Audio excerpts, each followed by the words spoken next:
Manipur Top Channel dagi video amda thagasage ngasi phongwase phongda November gi tang 8 Arunachal dasu Naga Autonomous Council pirakani haibigi mipaiba poknare NSCN IM gi Greater Nagalim map ta Manipur Assam Arunachal gi lam adum yaoduna leiri center amadi NSCN IM na mapung oiba Indo-Naga Peace Talk ki wafam haukiba October tang 38 da yanaba amagi makhada waroisin purakraba matung Manipur da Naga singtagi oiba Autonomous Council yaw yai haina thajaba paw leibadagi Manipur da leiriba CSO singna section mifam amadi maira khongcha chatuna Manipur gi apunbagi saktam sokhanba yaroi haina leptana sangsilaglibi ihau asibu Manipur lengaknasu miyamga satminagani haina thajaba piduna leiribane nakal amaromda Arunachal Pradesh tasu Naga Autonomous Council haiba ama piraklagadra haibigi singnaba leibadagi NSCN IM gi Greater Nagalim map ta yauriba Arunachal gi lamsing maru oina tilap Sanglang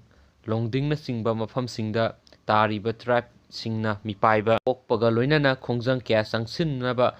haunaba sem saba haukre haidi santi gi wari sanaba asida Nagaland khaktagi oiba waroi sinni haina center amadi Naga singna phongdoklaglabasu haujuk fawba NSCN IM gi official oiba mapta Manipur Assam amadi Arunachal Pradesh ki sauraba lam kaya yauduna leiri center na khanglabasu kari amata tawba ngamdabagum thamlibasi center amadi NSCN IM ani gi marakta karamba yanaba ama leibagino haina hanglakle Arunachal gi oina state asina statehood fangba sahi 30 helaba fawba Greater Nagalim manungda tariba tribe manga haujuk fawba Arunachal lengakna sakhangdana thamliba asina hena mipaiba pokhanbagi masa oiri miyam aina pakibra soihubi yarosi menangak pigani